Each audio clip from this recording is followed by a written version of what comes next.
All right. It's about that time. Let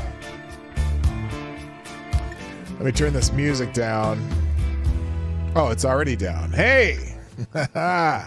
You might have to turn the rest of your stuff up. There we go. Good morning, everybody. Happy what's today? Today's Wednesday. Hump Day on the Morning Night Live.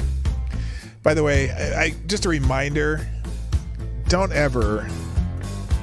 Well, here's something I'm never going to do on Hump Day is I'm not going to scroll on Hump Day on Twitter ever again because, oh my God, these people are just nasty. Anyway, I don't have much of an intro, so let's just get this thing started. Johnny, play the intro. Ladies and gentlemen, coming to you live from the Lucky Dog studio in a hidden location somewhere in the upper Midwest of the United States of America, it's a brother making his own way but with all the wrong opinions. Welcome to the Morning Night Live with your host, the one and only P-Dog Knight.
Let's start over. Hey, everybody. Good morning. Help. Blah, blah, blah. Shit. I had that thing on. What? I turned it up. Good Lord. Anyway. Hi. Good morning, everybody. Welcome to the Morning Night Live. I'm your host, Marty, also known as P-Dog Knight on the internet, if you didn't hear me the first time. And welcome back to the P-Dog Knight channel on this Wednesday Hump Day, the 30th of November, 2022, where sometimes I forget to click buttons, and that's just how it is. Anyway, it is the last day of the month. Hope you got your bills ready for December 1st, and we're in the home stretch to the day that Santa comes. Santa! and all that stuff. Although in our house, Santa's going to be... I wouldn't say taking a break, but he's going to lighten it up this year because, unfortunately, Lady Boomer has to have surgery just before Christmas, and she's going to be out of commission for pretty much probably a whole month. She's having this procedure done. She has some kind of hernia that pushes her stomach up into her diaphragm, and it makes it hard for her to eat and swallow and stuff and all that stuff. Anyway, so, we'll be chilling for Christmas this year, but we're still gonna have the kid, at least the daughter and the son-in-law and the grandkids and grandmas over Christmas Eve like we always do. But like I said, we're gonna be chilling because Laura's gonna be recovering.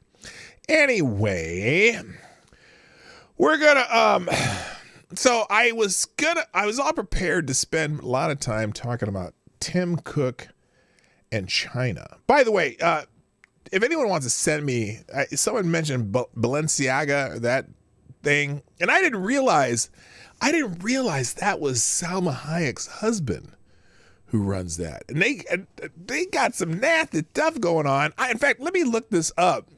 Not that I really want to, but the idea that it's weird, it's not trending. And I don't know why. It was trending yesterday. Minneapolis is trending. Why is Minneapolis trending? Oh, because the Joe Biden's non-binary drag queen nuclear waste guru charged with theft. We already talked about that yesterday. That's not okay. That's no big deal. In fact, I'm gonna I'll pull the shorten this video out of that and put it. I'll post that too. Also, Rick Wilson is trending. I know why Rick Wilson is trending, because he's a dumb shit. Well, he's trending for a couple reasons. Oh, good Lord. Anyway, so I was going to talk about Tim Cook and China today, and I still am. But then when I got to my computer this morning, oh my, there's some things happening, and it's a topic that's trending sort of trending. It was trending this morning. It was, what the hell is that? Why is that trending? Oh my God, there's so many things just popping up on here. I don't know why. Hang on, what the hell is going on there? It's a weird day on the old trending topics thing. Anyway, the one that caught my eye was EPSTEIN Island. Now, an interesting thing I saw yesterday, and it was a pretty good thing, and not a good thing, but it was something to the effect that one of the world's largest known pedo rings, right? And only one person went to jail for it. And obviously that was reference to EPSTEIN Island, right? And so it was just a coincidence that this morning somebody leaked the list of the Epstein Island visitors. Now, there's a judge that's saying that a lot of the stuff from the trial that was being sealed is going to become unsealed pretty soon, so you're going to get a lot more answers. But I don't even know why this is trending this morning, but apparently this list has been now, and I'm not 100% sure this is the actual list, but we'll find out. By the way, if you were trying to, I hope that you found me over here on YouTube. Obviously you did, because you're not able to watch this on Rumble for some reason. Something's going on with Rumble. I don't know why. But anyway, the Epstein Island list it is out, and I don't know if it's exact or true, but that's interesting, and so we're going to look at that in a minute. But before we do that, I need to say good morning, because I'm a little discombobulated, because I hate it when I forget to click that mic button. And I do that because if I don't click it during the intro, it gets a nasty echo. And unfortunately, it won't, the intro won't play without it. Like if I click the other one that would make it not echo, then it won't play at all. So that's not necessarily boomer tech. It's just sometimes I forget to click the button. I thought I clicked the button and I missed it. And see how when you click something, you're like, start tapping away and you're like, wait a minute, this is not working. Why isn't that not working? I clicked it. Too much information. Anyway, let me say good morning to everybody, because I'm going kind of, it's all discombobulated. So first in the chat today, well, I'll give credit to the first person to chat over in Rumble. Oh, shoot. Did I close? I closed Rumble. That's brilliant, Marty. What the hell's going on here today? Okay, give me 1 second. Okay, good thing. By the way, if you've ever considered switching browsers, I started using Brave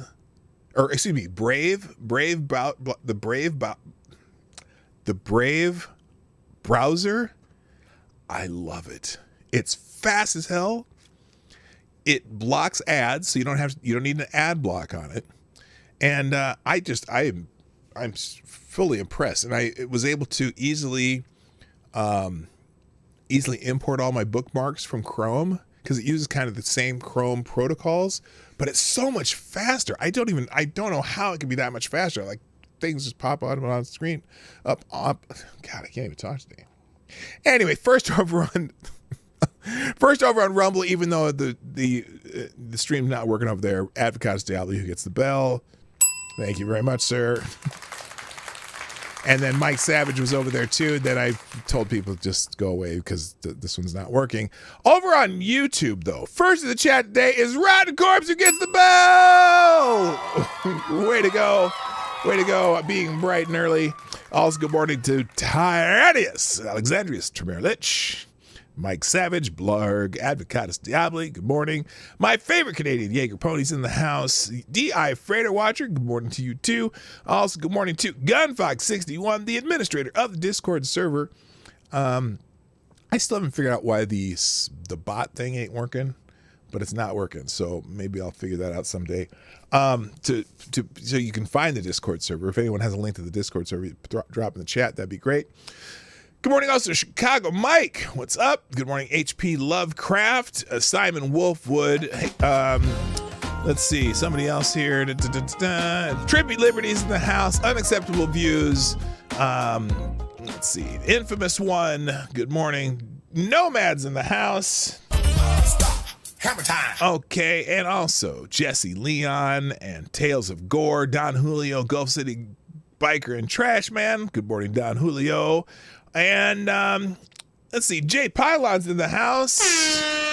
Good morning also to Kay, another person from over in the Hotep Way. Good morning. Want to drop off some liquid turkey? Well, oh, I got to tell you the turkey story too. The turkey. Okay, I'll tell you the turkey story in a minute. Let's see. Then also there is Black Hebrew Israelite. That's right. Also, good morning to Why Are You So Angry? Not to be confused with Black Hebrew Israelite, who's always in a brilliant mood. Also, good morning to Select a Boy. Yeah, boy. And I think that's everybody. Oh, Furry Kitten's in the house too. I should have a meow for you, Furry Kitten. Although you're kind of a gruff dude, and it's kind of weird that you have this Furry Kitten name, but if I do a meow, then someone's going to think, oh, I'm just this cute little fluffy flower, and I don't never describe you as a cute little fluffy flower. But anyway, and Aaron Meredith and Tarai Deos. Nice to see you all. Welcome, everybody. Nice to have you here. And we already have some donations, aka sponsors. First sponsor of the day, and first you are this is Streamlabs superstar sponsor. That would be Gunfox61. Dropping a link in. Okay, I'm scared of the link that you're about to drop, but I'm gonna put it over here and see what it is. Oh, we'll go. Well, yeah. Well, that's a long article. Well, we'll check it out and I'll share this during the show. But then also we have another donation from Thomas Cleaver, and y'all know what Thomas Cleaver says, putting a big bullet in the tip jar, who says, "Kapow!" Thank you, Thomas Cleaver. But then Thomas Cleaver comes back with another big bullet in the tip jar, saying, "Brave." Thank you, Thomas Cleaver. And with that second one, it's Thomas Cleaver, you are the new Streamlabs Superstar sponsor of the day. Thank you, sir. And while I was running my yap, CNN Sucks is in the house. The most redundant name on the internet. Okay. Well, let's talk about. By the way, let's fix that. There you go. There, Thomas Cleaver, you are the new Streamlabs Superstar sponsor of the day. Thank you, sir. All right, let's get into now this topic. I didn't even get to look to see what's on here. I just saw some lists on this Epstein Island trending thing today, and it's because somebody leaked a list of Epstein Island visitors. And so in fact, here's some pictures of some of the celebrities who went to Epstein Island. You look on this list. Looks like there's Anderson Cooper and Jim Carrey. I don't know who that is. That looks like I don't know who that is. That's the piano guy married to the goofy gal. And let's see, there's a whole bunch of people. Well, let me just get a list that I could read, because this is hard. Tom Hanks, Steven Spielberg, Oprah Winfrey, Meryl Streep. A lot of these celebrities been to Epstein Island. Now that's weird. That's the little dude from Without a Paddle, and that's Colbert. Well, here, let's look at this now. Oh, this is interesting. Let's see. He's just mad because you can't go to Epstein Island anymore. Okay, he's mad that's Rob Reiner being mad at Donald Trump. I'm gonna scroll down here. Now this is not the one I want. There's one that has some highlighted ones. Oh, right here. This is the one I wanted to show you. So this is interesting. Let's see some of the names on here. Some big names like Akon, Al Gore, Alan Dershowitz, Alec Baldwin. Let's see. I don't know any of these people. Angelina Jolie, Anthony Weiner, Barack Obama, Ben Affleck, Bernie Sanders, Bill Clinton. Lots of politicians on here. Hillary Clinton. Let's see. Charlie Sheen. Shocker. Charles Barkley, Charlize Theron, Cher, Chris Tucker. We knew Chris Tucker had been there a few times. Chrissy Teigen. What's Chrissy Teigen's husband's name? He was once the most sexiest man on the planet or something like that. The guy, piano singing guy. What's his name? John something. Anyway, that's how much I listen to him. But there's lots of names on here. Ed Buck. Ooh. Ugh. Y'all know who Ed Buck is, don't you? That's the guy who had the dead gay dudes in his apartment that he was like he'd overdose him with coke. John Legend, yeah. I guess John's not so much of a legend. Well, some people like John Legend. Actually, he does have that one song that I kind of like. All of me, all of you. I don't know the words, so I'd be just like. But anyway, that's a nice song. Chelsea Handler. Any other name? Now George Clooney. Well, Ghislaine Maxwell. I don't think that's how you say her name. By the way, my wife and I watched. There's a documentary on Netflix about her. Something called like Filthy Rick. The Ghislaine. It's Ghislaine. That's how you say her name, Ghislaine. But I prefer to call her Ghislaine. Because Gwen Stefani, James Gunn, James Franco. That's who that was in the corner of the picture there. Jim Carrey's been, Jim Carrey. We knew he's been there a few times. John Cusack, John John Podesta. Shocker. Hi, TC. What's up? Anyway, Kirsten Gillibrand, the Kevin Spacey. Shocker. And a lot of people have been to Epstein Island. Now, Prince Charles. Prince Andrew. Rachel Maddow. What the hell is Rachel Maddow doing at Epstein Island? Well, it is young girls. Anyway, De Niro, Rob Reiner's been there a lot. Stephen Colbert's. Justin Trudeau, the Prime Minister of Canada's been there. Why have all these people? Anyway, the list is, you can find the list when I'm trying to do a separate page for the list. Anyway, but no Trump, no Elon Musk on Epstein Islands, just their harshest critics. A lot of Trump critics. Now, what a lot of people have been doing, though, when they talk about this list, they'll pop up those pictures of Trump hanging out with Jeffrey Epstein, Is Harvey Weinstein on the list? Oh, I don't know. I didn't see it. Let's see. Was he on here? H. No Harvey Weinstein. Yeah, well, what does Harvey Weinstein need to go to Epstein Island for? He could just, he has a couch in his office. He don't need Epstein Island. I'm a bad man. Anyway, so a lot of people are talking about this. And so yesterday they spun the wheel and it landed on dumb libs don't know what ARP. Okay, that's today it ended. This is on the slow news day. Today it landed on Epstein Island. Before free speech disappears, we should definitely find out who went to Epstein Island. Now, here's what people keep doing, though. They keep showing these pictures of Trump with Jeffrey Epstein. Now, what's interesting about that, because Trump knew Epstein back in the day, back in the early 90s, right? And all this Epstein Island shit started happening late in the 90s. Because what happened is Mr. Trump, one time at band camp, actually one time at Mar-a-Lago, Jeffrey Epstein did something untoward towards one of his guest's daughters, and Donald Trump kicked him out. And then Donald Trump started learning some stuff, and he's the one who got the attorney general in Florida or somebody to turn Jeffrey Epstein in, and one of the few people who, I don't know if he testified against him, but helped authorities get Jeffrey Epstein to go on trial. Now the Florida attorney general, whoever it was down there, they screwed that up big time. And so then he ended up, they had to start over when Jeffrey Epstein was in New York, and then they got him, they arrested him, and then he wait a minute, hang on, I got to do this very carefully. And then he killed himself.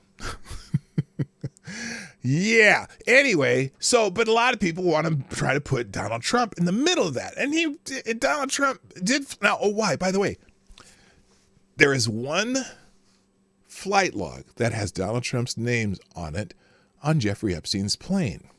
But it wasn't to the island.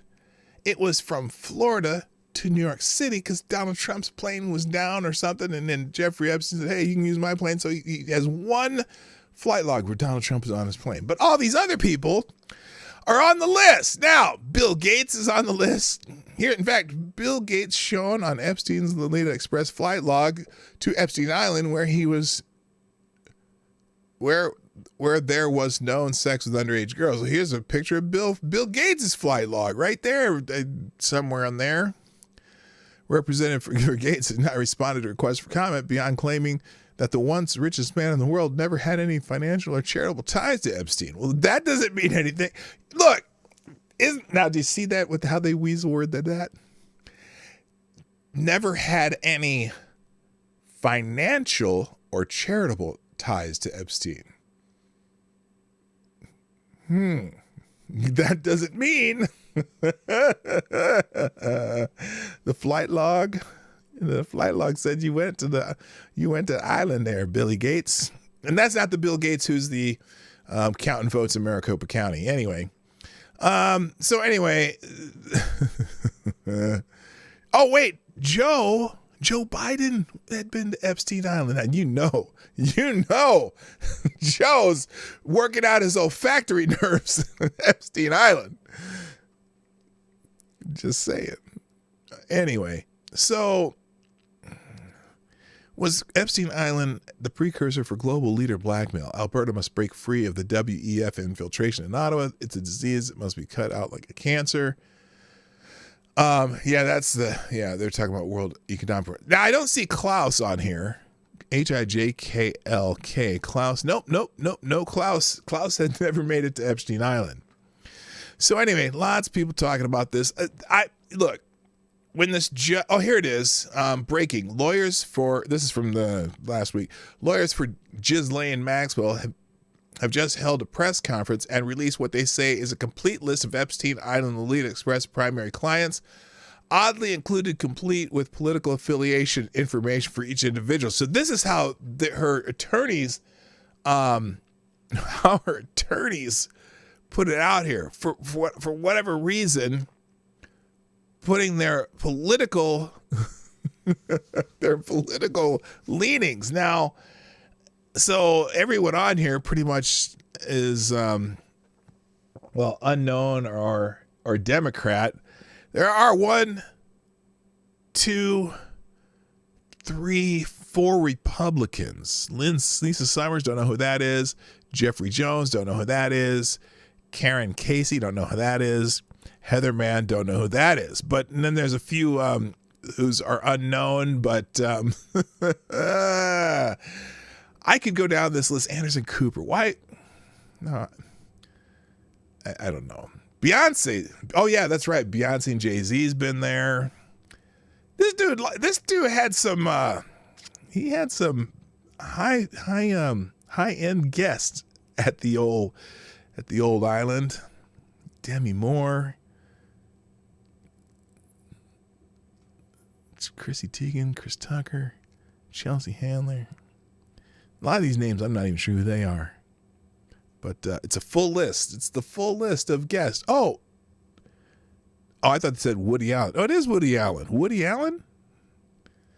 Oh, boy. Anyway, you're going to be hearing a little more about this as we go along. But it's funny because people are kind of savaging people on Twitter who rear their ugly heads, Rob Reiner, And sexy, don't know why everyone's so bent out of shape? All Donald Trump did is have dinner with some very fine people. You literally flew to Epstein Island. I don't think you should be talking about who other people hang out with. Oof. The pedos who visited Epstein Island were primarily Democrats, but they are in both parties. Even if there weren't this reputation, this many people going to that shithole little rock would draw suspicion, unless, of course, law enforcement were dirty. Now look, this person's comment that, oh, it was both parties. Is this both parties to you? Is this both parties to you? No, fortunately, well, there's no prominent Republicans on here, but these people, whoever those are, yeah, they're probably married to somebody who's a Democrat. Anyway, so that was the big breaking news this morning, or it's been over the last few days. This list has been going out. Now, here's something interesting though, because somebody said, how many bodyguards, FBI bodyguards, went to Epstein Island pretending they saw nothing? Well, here's the other thing. Now, this is the other thing that popped up in here. Let's see if it fits on the screen. Adam Schiff. Now, it doesn't have him on the list at the island, but FBI investigation uncovers 256 emails between Schiff and Epstein.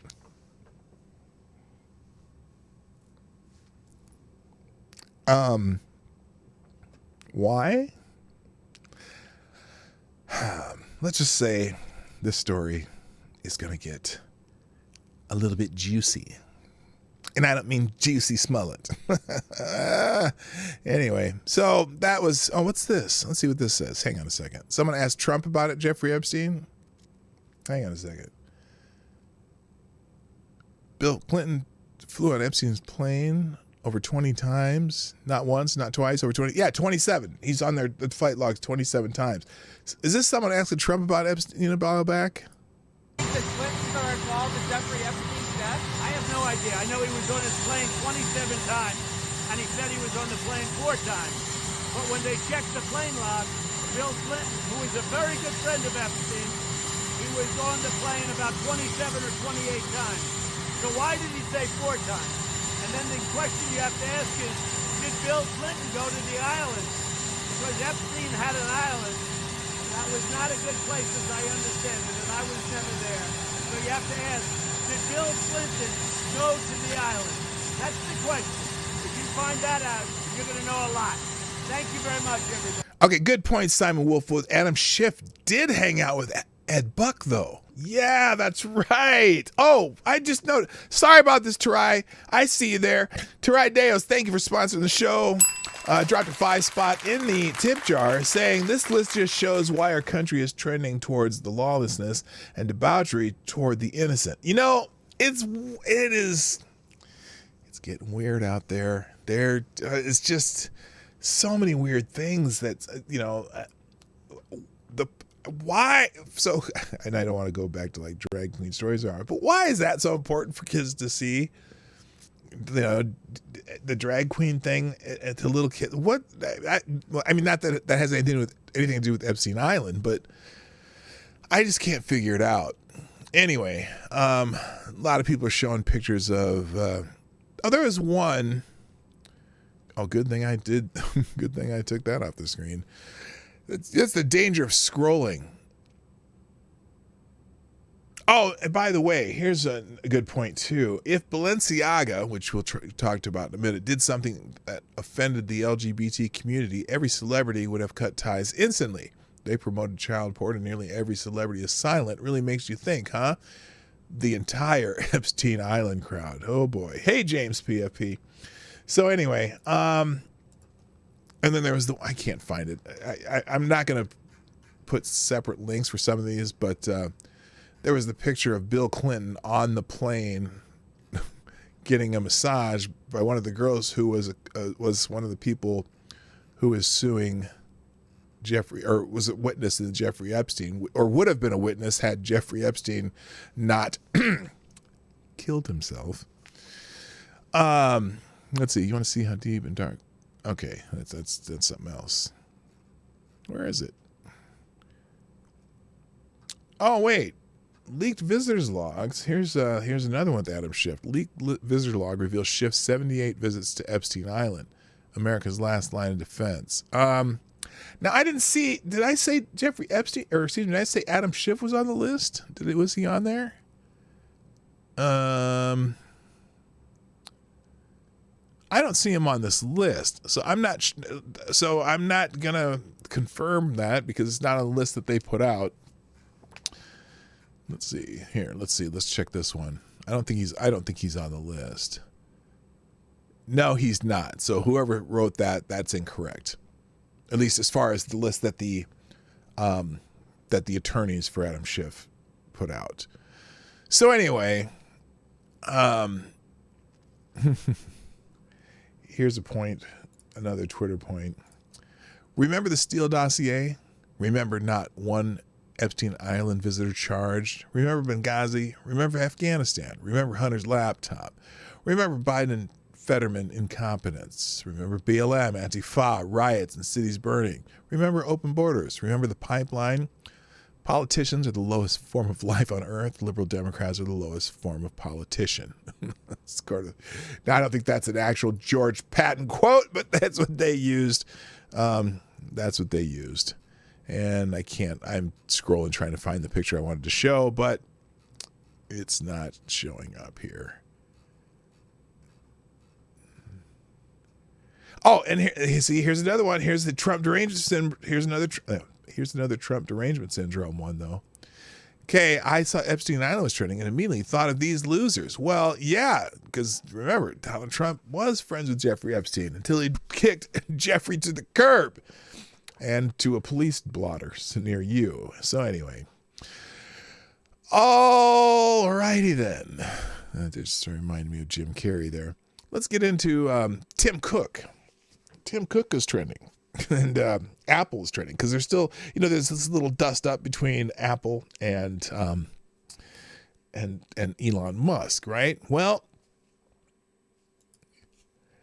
let's talk about the Apple side of that ledger, which I didn't talk much about yesterday.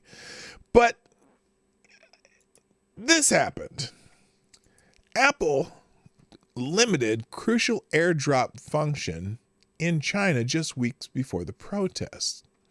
A November 9th software update included an additional AirDrop feature applying only to iPhones sold in mainland China. AirDrop, which allows users to share content between Apple devices, has become an important tool in demonstrators' efforts to circumvent authoritarian censorship. The feature relies on wireless connections between phones rather than internet connectivity, placing it beyond the scope of internet content moderators. So, protests in China have attracted international attention as the greatest challenge of President Xi Jinping's premiership and a major knock on the Chinese Communist Party's longstanding authority. But their spread within China was partially hobbled by a key change in Apple's AirDrop feature, launched just weeks before the unrest. AirDrop, okay, we already read that part. That's because, and then I was saying that how AirDrop is the way people share content, kind of like WhatsApp. And like when I was in Nigeria, or no, that's after. No, a lot of my Nigerian relatives use WhatsApp, but this is, which I don't think that you can use in China. But the Apple iPhone AirDrop, they did a software update and took it away from the Chinese people, and that's how they were communicating. So Tim Cook is getting a little bit of shit about this, because one, not only is he taking away a way of people communicating in China, but then he's talking about, Apple's talking about dropping Twitter, and so some lawmakers are noticing this shit. And funny Babylon Bee headline, Tim Cook says he's ready to pull Twitter from App Store once President Xi gives the order. Well, anyway, so lots of people are talking about this. Ron DeSantis yesterday had a message for Tim Cook. Now, I haven't watched this. I just know what it's about. And I'm curious because sometimes Ron DeSantis does get off the mark a little bit on some things and kind of sounds kind of authoritarian-ish, but I want to hear what Ron DeSantis says, we're going to just react to this together. So, dump Apple, that company is sus. Well, they're becoming sus, and I'm just curious if Apple's going to be. Look, first of all, I think it'd be a hell of an antitrust suit if Apple dumps Twitter. And there's already a bill in Congress trying to release the apps from the control of Google and Apple so people can use their phones how they wish. But anyway, let's see what Ron DeSantis says here about this. There's reports that Apple is not allowing the protesters to use this airdrop function where they're trying to communicate. That obviously is providing aid and comfort to the CCP. And so you see that report, and that's very concerning. And then when you also hear reports that Apple is threatening to remove Twitter from the App Store because Elon Musk is actually opening it up for free speech and is restoring a lot of accounts that were unfairly and illegitimately suspended for putting out accurate information about COVID. Okay, he's like on one the of right main message as things far that's as I'm being concerned. Reinstated. So many things these experts were wrong at, and you had people on Twitter that were calling that out. And Twitter, the old regime in Twitter, their response was to try to just suffocate the dissent. And Elon Musk knows that's not a winning formula, and so he's providing free speech. And so if Apple responds to that by nuking them from the App Store, I think that would be a huge, huge mistake. And it would be a really raw exercise of monopolistic power that I think would merit a response from the United States Congress. And so don't be a vassal of the CCP on one hand and then use your corporate power in the United States on the other to suffocate Americans and try to suppress their right to express themselves. And so I'm glad. Okay. I'm glad things are changing I'll give at him Twitter. that. And I know there's a lot of work to do with big tech generally, but this is big progress, and we're really happy that is now happening. All right. All right. Well, I'm gonna give him kudos in that. I was wondering though, interesting. The only thing that Congress can do is have antitrust considerations, and they have to be careful of that because I don't know. I'm not a fan of government meddling in anything as far as business goes, but it seems like there's just a nasty. I don't even know what I'm trying to say here. It's just a nasty way of doing business, and also by demanding that you have the same.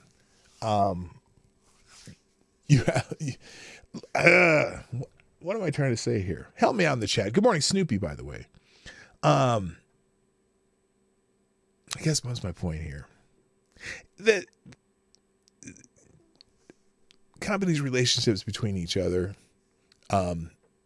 within the United States, if one is acting in a way that suppresses speech, it's not illegal, but it's not within the spirit of what our country's about. And I think people should vote with their dollars if that perhaps should happen. And I think that's a strong possibility. Maybe we'll see. It's basically you're telling half of the country to fuck off. Basically, I don't know. So anyway, also on one of the CNBC, Biden administration compromise and voting comments on China protests. Let me come back to that. Wait, I just did Ron DeSantis. I already did that one. Okay, we're going to get rid of this one. I'll have that Ron DeSantis clip in there. So anyway, so now there's people in the in Congress, in the Senate, starting to notice. Josh Hawley is asking Apple some questions. He tweeted out, "I'd like to know why Apple continues to aid and abet the totalitarian regime in China while campaigning against free speech at home." He sent a letter to Tim Cook, United States Senator, that says, "Dear Mr. Cook, I write regarding Apple's ongoing collaborations with the totalitarian Chinese government. Your continued dependency on Chinese labor not only undermines the interest of the American economy and its workers, but has once again led your company to crack down on speech at the Communist Chinese Party's behest. Apple's activities in China are unconscionable and present substantial material risk to your stakeholders. I urge you to take meaningful steps to end operations in China and to reshore your productions to the United States. Since the COVID-19 pandemic began, the Chinese Communist Party has subjected the Chinese people to draconian public health measures during the past week. Dissatisfaction with the nation's so-called zero COVID policy came to a head from Beijing to Shanghai to your key. Citizens took to the streets to protest and voice their dissent. This included demonstrations at a Foxconn factory in the city of Zhengzhou, one of the largest manufacturers of Apple iPhone. After enduring weeks of stringent pandemic mitigation measures, workers protested and clashed with Chinese law enforcement. Video of these confrontations, including shocking images of workers being beaten and kicked by officials in hazmat suits, were widely circulated on social media and in the press. Since Apple makes more than 95% of its iPhones in China, these disruptions pose substantial material risk to Apple stakeholders.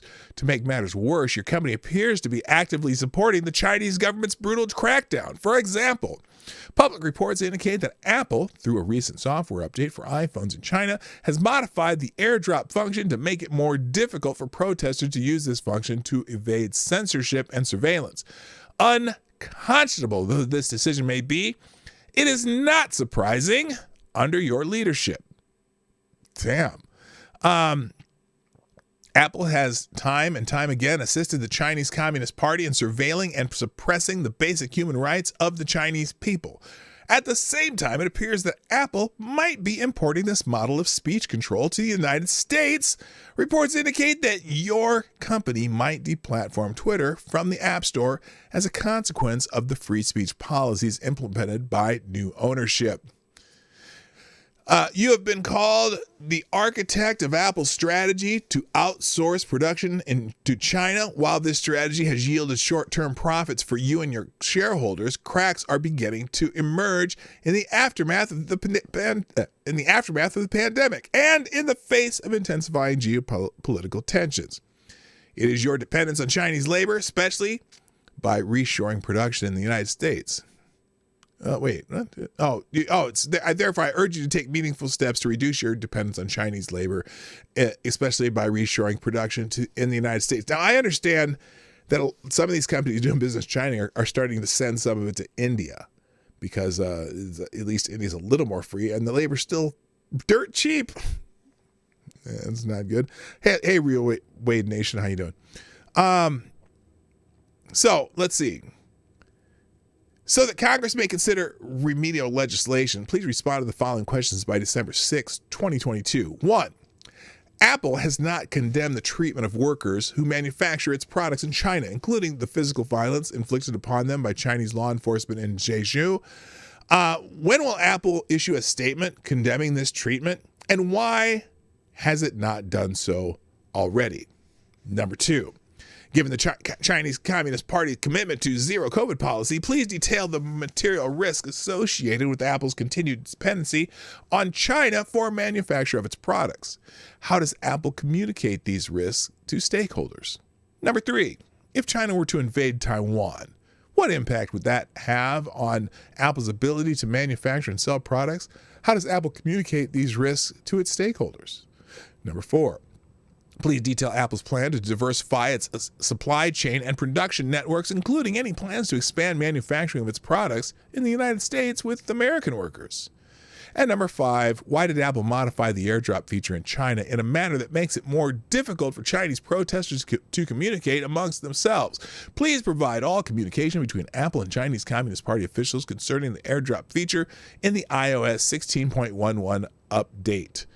Thank you for your attention to this matter. I look forward to your response. Now, let me just say one thing. I don't know about the AirDrop thing. Look, that AirDrop update was before these protests, so I don't know that it was something that it may just have been a coincidence that happened, but who knows why they would do that feature in China, that update in China, and not anywhere else. Because I can still use my AirDrop however I want to. So that's interesting. Good point. And also, Avocado Stab, Apple doesn't need to condemn shit. Apple sucks, but what they do and do not condemn is still theirs to decide. I agree with that too. It's not it's not exactly is it in their business interest to condemn what's going on in China? Maybe from maybe a moral standpoint, but from a business standpoint, China could just say, fuck you, Apple, and just shut down all their manufacturing, and then they'd really be fucked. So I understand that Apple is in a tough spot. But some of the other questions he asks here, I think, are legitimate questions. All right, moving on. Now, that also brings me to this. Tim Cook is scheduled to meet with Republican lawmakers. CEO Tim Cook is headed to Washington, D.C. to meet with GOP lawmakers who will likely chair committees overseeing the tech industry. So now that the Republicans are taking over the House, they have a whole new set of people that they need to make nice with, which they're not used to making nice with, at least for several years. Cook has scheduled meetings with Republican Representatives Ohio Jim Jordan, California's Darrell Issa, and Washington's Kathy McMorris Rogers. The meeting are likely scheduled weeks, if not months ago, but since the scheduling, Apple has come under fire from top conservatives, many of which have sided with Twitter CEO Elon Musk in his recent spat with Apple. So that'll be interesting. Has nothing to do with what's going on in China, though. It's just it's a change in the guard, and the CEOs come down there and figure out how much money they have to pay these Congress people to not be interfered with too much, and that's that's my cynical view of it. Good morning, Brent Hayes. How you doing? And Annalyn, and I said Aaron Meredith earlier. So maybe don't sell your soul. What? Oh, you wouldn't be okay. According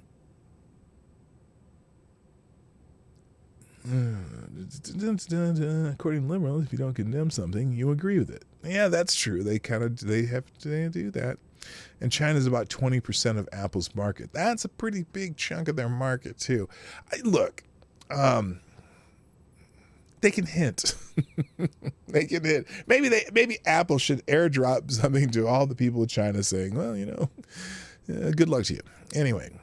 Now this one. Now I'm gonna give credit where credit is due.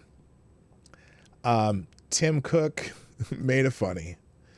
You know how when anyone has been complaining to Elon Musk about what's going on with Twitter and the blue check marks and shit, and he says, well, your feedback is appreciated. Now pay $8. Well, I have to, as much as it makes me want to punch my screen, Tim Cook did land, as this person says, a haymaker on Elon Musk. Elon Musk was talking about Apple has mostly stopped advertising on Twitter. Do they hate speech in America? What's going on here, Tim Cook? And Tim Cook responds, your feedback is appreciated. Now pay 30%.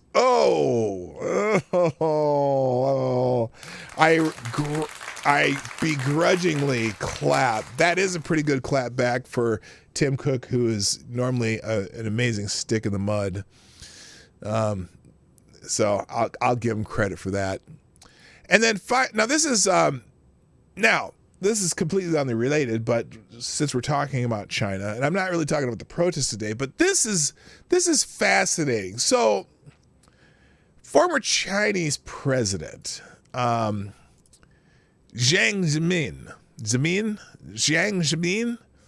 has passed away, right? And so there's a story, pay 30%, because the 30% charge that when people use apps from the App Store, if you buy something from the App Store, or you buy an app from the App Store, Apple takes 30% of the sales, and then some things, for example, if you sign up for like a membership on YouTube from the apps using your iPhone, you're using the YouTube app on iPhone, Apple takes a cut of that even the monthly a monthly payment. So if you say you're a member on someone's channel for $5 a month, Apple takes a cut of that too, because you used the YouTube app to do it. So if you go on your browser on your computer and you become a member on somewhere, the creator gets more of the money than it would if you did it from your iPhone. That's why I tell people, if you're gonna, if you can, don't buy anything on an app from your iPhone, or don't pay for anything with an app from your iPhone, because you pay the end person that you're giving money to, whatever, gets less. And so that's the joke. So for example, everyone who gets Twitter app, if you buy something somehow through Twitter, Apple takes 30% of that. So that $8. So anyway, that's the joke that Tim Cook was telling. Now let's go back to this. Now this is interesting. So this guy, this Chinese president Xi Zemin, I want you to listen to the tone of this story from this is from time.com. What the hell happened there? Oh, I did it again. I want the Time story. Well, let's go to the AP. Let's see how they cover this. This is the AP covering the death of Xi Zemin. Xi Zemin, who led China out of isolation after the army crushed the Tiananmen Square pro-democracy protests in 1989 and supported economic reforms that led to a decade of explosive growth, died Wednesday. He was 96. Zhang, who was president for a decade until 2003, led the ruling Communist Party for 13 years until 2002, died of leukemia and multiple organ failure in Shanghai, state media reported. His death comes after the party faced its most widespread public show of opposition in decades, when crowds called for leader Xi Jinping to resign during weekend protests of antivirus controls that are confining millions of people to their homes. A surprise choice to lead the divided Communist Party after 1989 turmoil, Zhang saw China through history making changes, including a revival of market-oriented reforms, the return of Hong Kong from British rule in 1997, Beijing's entry into the World Trade Organization in 2001. Even as China opened to the outside, Zhang's government stamped out dissent. Oh, this article is not so glorious. Okay, there was another article. They must have added to this, because before, this article was pretty glowing. It was weird.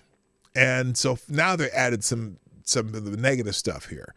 Even as China opened to the outside, Zhang's government stamped out dissent. It jailed human rights, labor, and pro-democracy activists and banned the Falun Gong spiritual movement, which the ruling party saw as a threat to its monopoly on power. Zhang gave his last official title in 2004, gave up his last official title in 2004, but remained a force behind the scenes in wrangling that led to the rise of Xi, who took power in 2012. Xi has tightened political control, crushed China's little remaining dissent, and reasserted his dominance on state industry. So anyway, then they go on to say Chinese state TV devoted 48 minutes of an extended evening news broadcast to Zhang's death.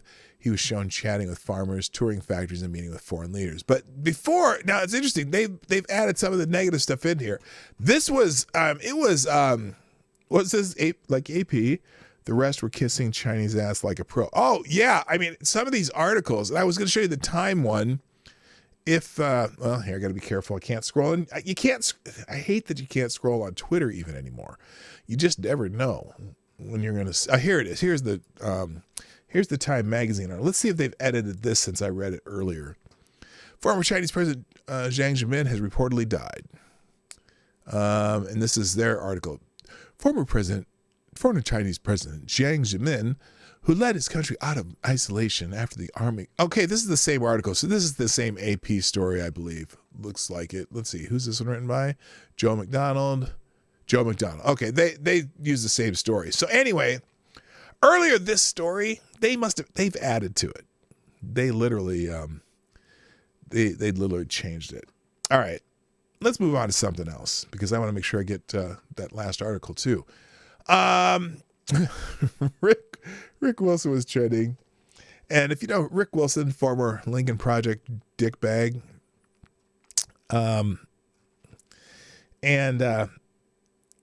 so a lot of the Lincoln Project people have been kind of disavowing the one guy who got caught doing some pedo shit. And so Rick Wilson apparently is starting something new.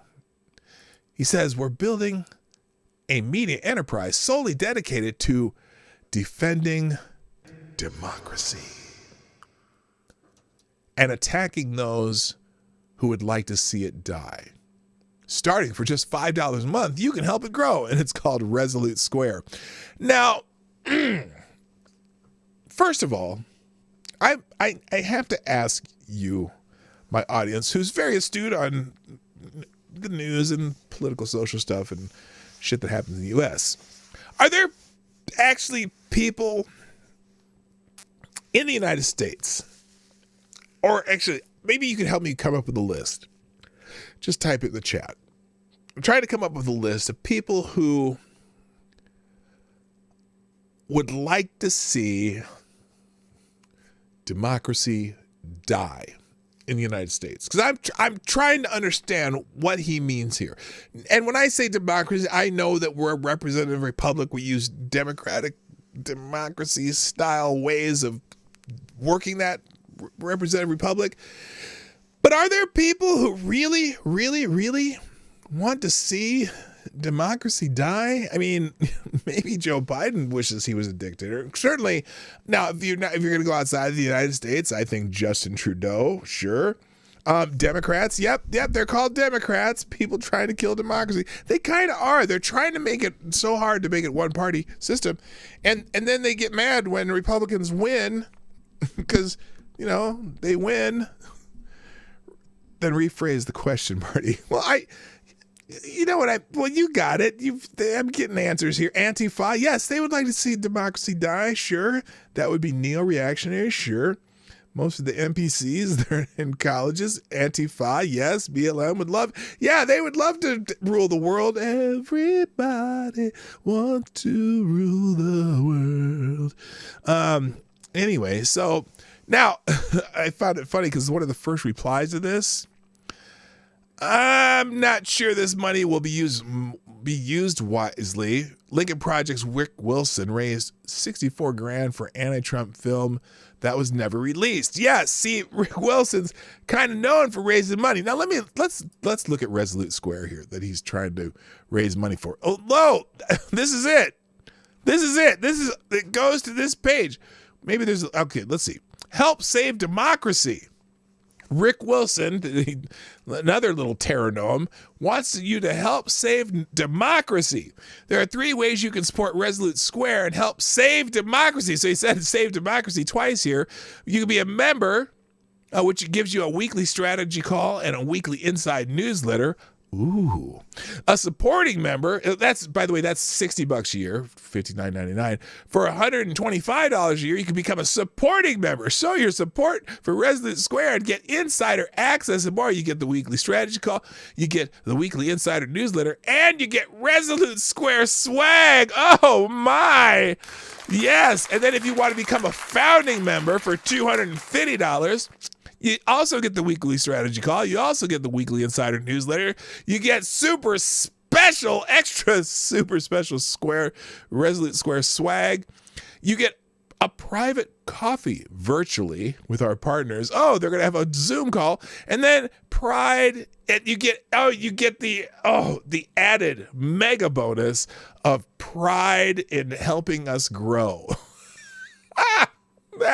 Isn't that special? Now, Resolute Square. What is Resolute Square? Apparently they just write hit pieces on everybody, but they write articles. Trump, Ye, and Fuentes reveal the GOP's true colors over dinner. Really? Were you at the dinner? You morons. Now, again, we know that Trump had no idea that Nick Fuentes was going to be there, but he still had Ye there, and we're not sure why. Ye's having some issues. I finally watched that Tim Pool thing and listened to it closely, and I was like, oh boy. Anyway, but I just thought that was funny. Rick Wilson trying to have people send him money, which is not always the best idea. All right, let's move on. Self-ID was trending on Twitter. Now, there's something going on in Scotland, apparently. There was, is this talking about people self-identify, oh God, I hate to, okay, I can't do this because you never know when it's going to change and all of a sudden there'll be a penis on my screen. There was let's see, women have been, okay. All right, this is why self-ID was trending. Wait, how do you stop this? There we go. I don't know what this is about, so let's just check it out. I'm just gonna wing it here. Let's see, go full screen. There we go. Here we go. This is let's see.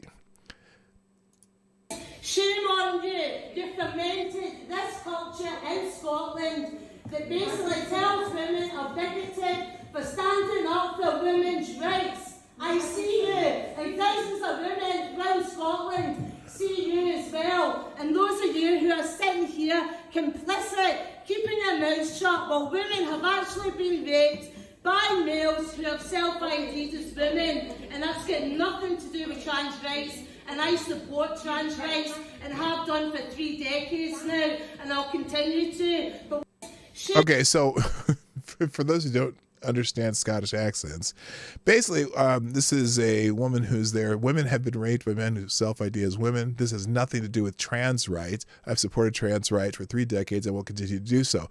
So it's some conference where they're talking about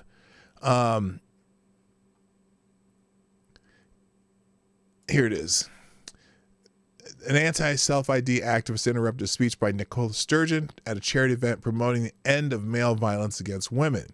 So here's the national story in the National Scot.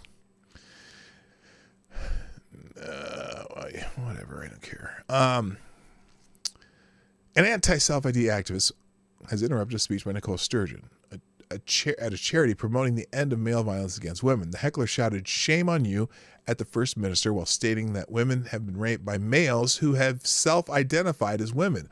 It follows reports that discussions of gender recognition reform would be banned at the Edinburgh event run by Zero Tolerance. The woman said her claims had nothing to do with trans rights and that she supports trans rights. Harry Potter author J.K. Rowling, who's been a harsh critic of Nicole Sturgeon's plans to reform the Gender Recognition Act, tweeted about the incident. She wrote, "Scenes, in spite of careful precautions, the First Minister has been accidentally exposed to some freedom of speech. Heads will surely roll if nobody's yet sent the heckler a crate of whatever her favorite tipple is." I don't know what that means. Do please send me her details. It comes as the Scottish government plans to make it easier for Scots to change their legal gender. The bill is currently making its way through Holyrood, which aims to shorten the time it takes to receive a gender recognition certificate, lower the age to get one from 18 to 16, and remove the requirement of a medical diagnosis of gender dysphoria. Rowling has fiercely advocated against the proposal and last month wore a t-shirt emblazoned with the word Nicola Sturgeon, destroyer of women's rights. So if you're not in the States, hello Scrappy, if you're not in the States, you realize this shit is happening very prominently in the Western world, especially the English-speaking world, but it's also going on in a lot of the EU, European areas of the world. And this is spreading. It's weird. It's just weird how it's happening. So that's why that is trending. And then this is also trending. Apparently, this is someone named Ruby. DC's Attorney General has filed new accusations against the founder of Casa Ruby Corrado, saying she misappropriated hundreds of thousands of dollars intended for the nonprofit that provided housing, food, and social services to the LGBTQ community. Okay, that's just, I don't know what that was, and I'm not going to find out. Oh, and again, see, this is danger zone. You never know what's going to show up on there. That's at least nothing crazy. So here's what happened. And I'm going to have some examples of how do I phrase this? Alphabet community crime on alphabet community crime alphabet community crime. Let's just put it that way. So here's the story. DC Attorney General has filed new accusations against the founder of Casa Ruby, Ruby Corrado, saying she misappropriated hundreds of thousands of dollars intended for the nonprofit that provides services to the LGBT community. The D.C. government cut off funding to the organization last year, and the Office of the Attorney General announced in August that it was investigating how Casa Ruby was managed, its oversight of program and finances, and alleged improper use of district grants and charitable donations. On Monday, Attorney General Carl Wassine filed an amended complaint which states that Corrado funneled more than $400,000 from the nonprofit to her personal accounts between 2001 and September 2021, or April 2021 and September 2021. We know that Ms. Corrado transferred over $400,000 from one of the accounts that was supposed to be used and another that was supposed to be used for the nonprofit purposes to accounts that she has in El Salvador. So she was sending their money to El Salvador. Chief of the Antitrust and Nonprofit Enforcement Section for the Attorney Office, Adam Gitlin, said that. So anyway, and apparently this person is living in El Salvador, denied any wrongdoing when she spoke to News 4 about the allegations Tuesday. She said the $400,000 was in a program. When asked where that program was, Corrado said that information is going to be disclosed in court. So anyway, she's stealing from her nonprofit. So that's trending today. I don't know why. All right, I'm going to finish up with Gunfox's article that he sent me. Now, I am taking a big chance on this, and if I have time, I'll find another one to do. But so this is a story that Gunfox sent me called "The Birth of the Biostate." It makes me nervous. Oh, Richo's in the house. What's up, Richo? What? Wait, what? Wait. What are you babbling about, Richo?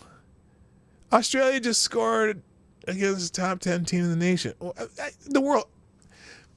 In what sport, Richo? What sport? The big old. Granted, it's the biggest sporting event in the world, but I don't care. It's soccer. You know, soccer's whatever. Just, I'm sure I'm going to fire up some people here who love soccer. Anyway, so let's go into the story that Gunfox said, because I'm curious, and I hope that it doesn't. I hope my head doesn't explode, but we're going to go through this one just to see what it is. This is a live reaction to something Gunfox sent me. I'm going to make this a little bigger here. Let's see if does that work? No, that wouldn't work. That doesn't work. Yeah, there we go. This is called "The Birth of the Biostate. Beverage's vision for public health has been perverted." Now, I'm not sure who Beverage is, but let's find out here. While each of Beverage's 5 giants, want, disease, ignorance, squalor, and idleness, remain unslain. Oh, that's the Beverage Report is something that it came out 80 years ago. In one particular, retains the power to cripple entire nation. Okay, wait a minute. While each of Beverage's 5 giants, want, disease, ignorance, squalor, and idleness, remains unslain, one in particular retains the power to cripple entire nations with the stroke of a pen. Oh, I got an idea what this is. The past 3 years have revealed many things, the most disturbing being the extent to which Beverage's notion of public health has been perverted.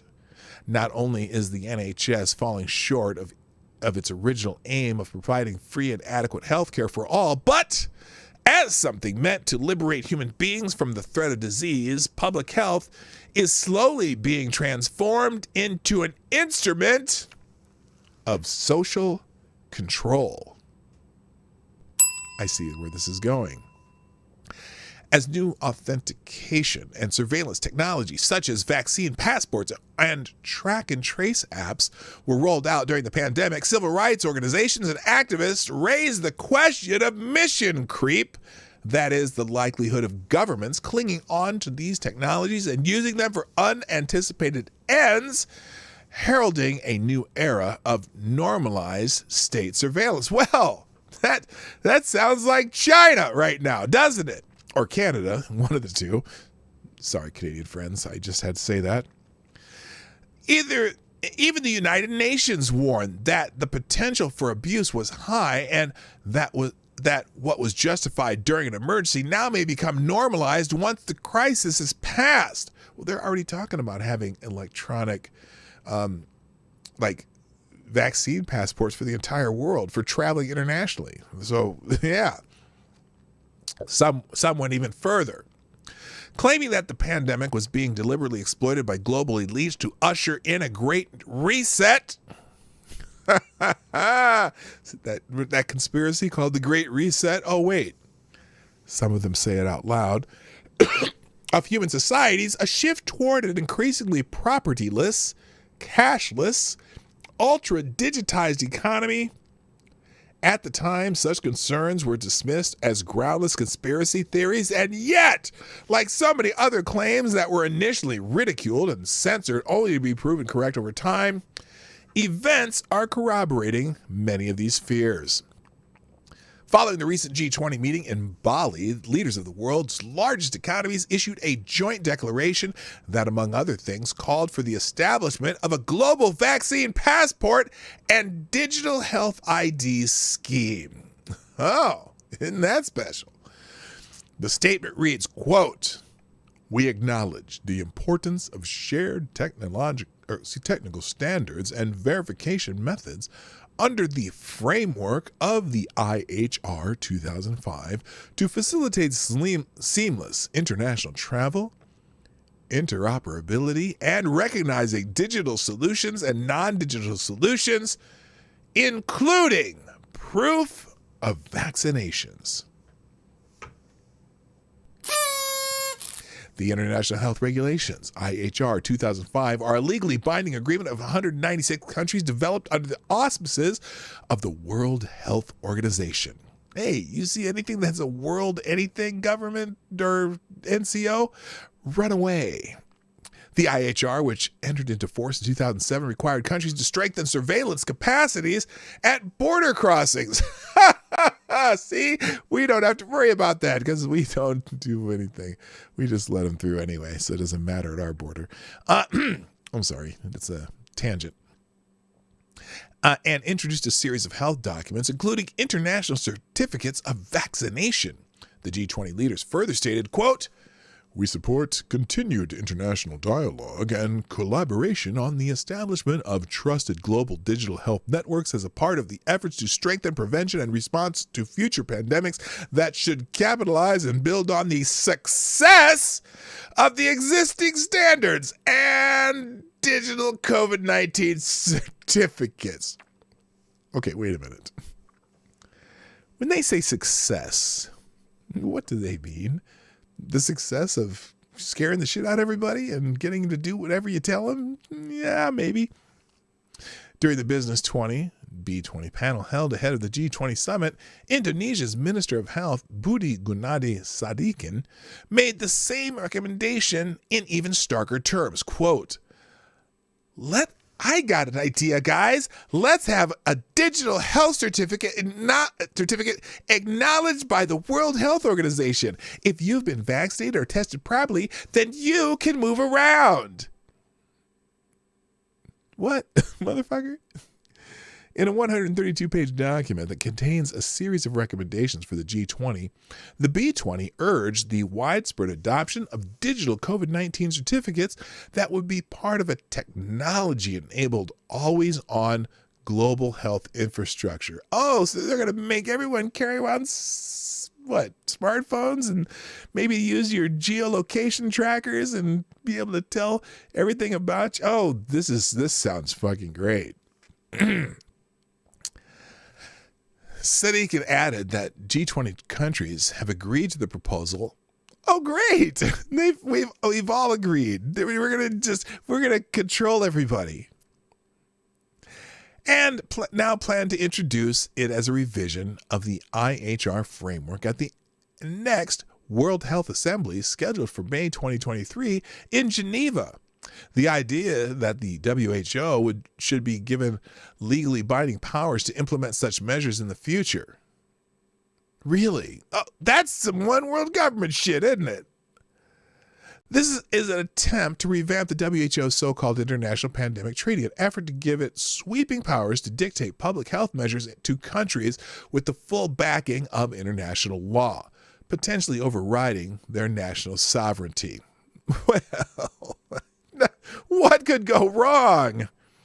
This reform would effectively transform the organization. So this is basically, okay, so let me just stop here. How much, I can't read this whole thing, but this sounds like, in a way, it sounds like they could convert this to be a worldwide social credit system. You know what I mean?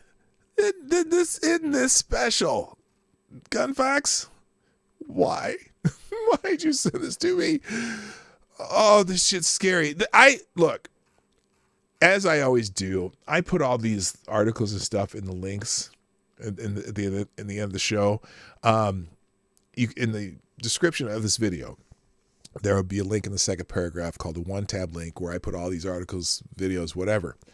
I strongly suggest you read this. I'm going to read the rest of this and try not to throw up, but it is very, very unnerving that, Advocatus Albee, exact. National sovereignty is on its deathbed. 50 years from now, it will not be a concept. Yeah, this is frightening.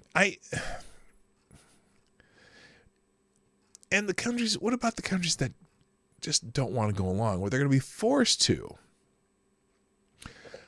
How is this connected to the Great Recess, a term which has come to encompass all the allegedly nefarious plans being hatched by the World Economic Forum and by its cartoonishly villainous chairman, Klaus Schwab? Well, for one, Schwab was invited to speak at the G20. Yeah, why was Schwab at the G20? I'm going to go back to this article for a second. Schwab was invited to speak at the G20, where he claimed that the current economic, political, social, and ecological and institutional crisis. What? Is this a Rahm Emanuel, don't let a good crisis go to waste? Represents an opportunity. I should have just read 3 more words. For a deep systemic and structural restructuring of our world. Every time I hear German talking about any kind of all-world government kind of shit, I get nervous. A fundamental aspect of this brave new world envisioned by Schwab is the so-called Fourth Industrial Revolution, which in his own words consists in the fusion of our physical, digital, and biological identities. Digital ideas in this sense should be understood as just the first step in a revolution aimed at completely blurring the lines between our bodies and emerging technologies such as robotics, artificial intelligence, nanotechnology, and quantum computing, biotechnology, and so on. It's not hard to see how such a system would hand corporate elites and their technocratic henchmen almost complete control over our lives. Yet this future is far from guaranteed. The pandemic has shown that our increasingly digitized reality hasn't suppressed humans' basic needs for physical connectedness, intimacy, nature, not in everyone at least. The battle between the human and post-human therefore seems far from over. If introducing a biostate is the answer to beverage's second giant, it doesn't seem like a very convincing one. Well, I don't even want to test the waters. So anyway, thanks to Raideos, another 5 in the tip jar, saying China already does this with their people, and this is why the people are rioting. Exactly. That's exactly right. And it's scary as hell. I strongly suggest you read the entire article and get back to me with the book report in the comment section down below. So anyway, guys, I got to go.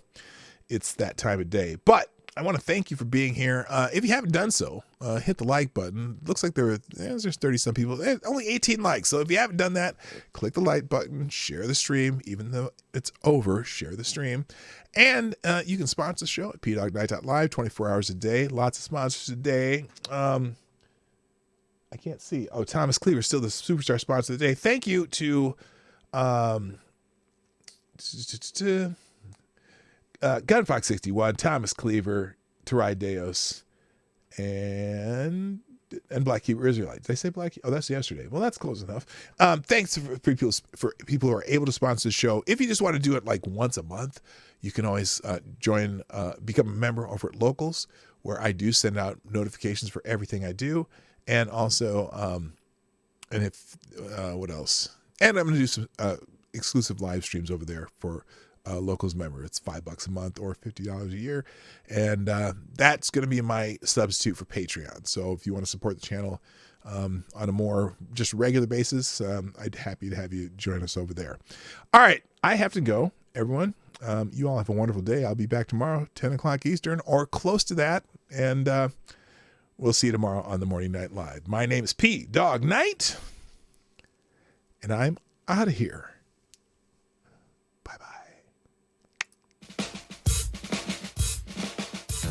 Hey, this is P-Dog Night, and thank you for watching today on the P-Dog Night channel. If you have an observation or remark you'd like to make about this video or my channel, I absolutely welcome you to write it in the comment section down below. I really look forward to hearing from you. And before you go, if you like what you saw but you're not already subscribed, please make sure you hit the subscribe button and definitely click that bell that pops up afterwards so you'll be notified when I post new videos or when we go live. I broadcast my live show, The Morning Night Live, Monday through Friday at 10 o'clock Eastern, 9 o'clock Central. A special thank you to all the supporters of this channel who share our videos on social media and who make donations through Streamlabs, YouTube, Venmo, and Cash App, which are all linked in the description down below. Thanks again, and until next time, I'm P Dog Night, and I'm out of here.